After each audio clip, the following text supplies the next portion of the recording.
Alors, chers amis, bonjour, salutations encore. Donc, je vous salue au nom de l'unité, la dignité et le courage. Vous voyez encore un nouveau rendez-vous qui nous attend. Vous voyez là derrière moi, c'est encore le patrimoine pillé de l'Afrique. Le patrimoine pillé de l'Afrique par Ismaël Guelleh. Pour ceux qui ne connaissent pas Ismaël Guelleh, il est le brigand mis à la tête de la République de Djibouti. Donc, c'est lui qui prétendument dirige la République de Djibouti.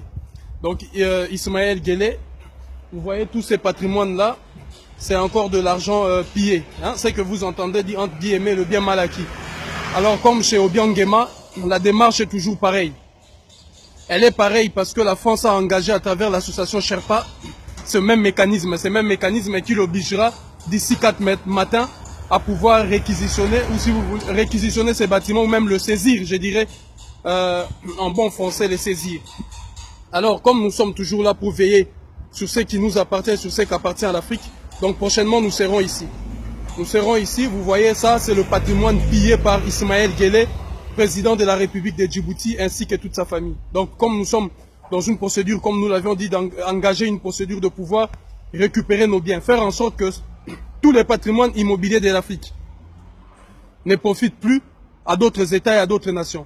Et que la France ne doit pas aisément disposer de tout notre patrimoine immobilier comme bon lui semble.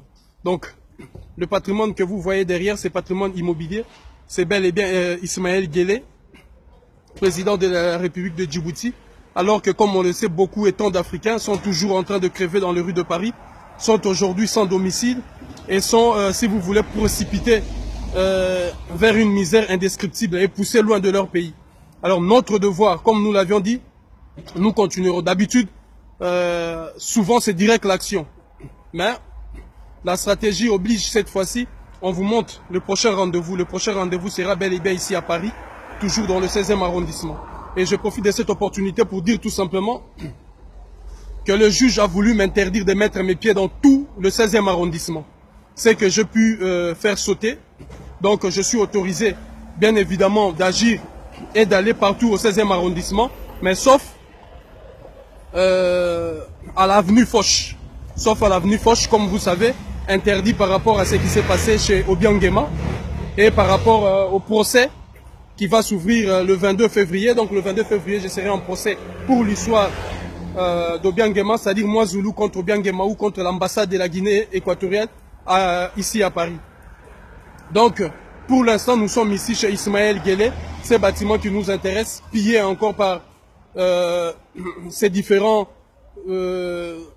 esclaves mis à la tête de nos États et qui continuent jusqu'à preuve du contraire de piller systématiquement la richesse de notre mère patrie, l'Afrique. Donc, cet patrimoine immobilier sera récupéré. Nous allons le réquisitionner, le visiter et le mettre à la disposition de ceux d'entre nous qui sont effectivement dans ces grands besoins de pouvoir aujourd'hui trouver un toit sous ces terres. Unité, dignité, courage. Donc moi, Zoulou Diabanza, porte-parole international du mouvement.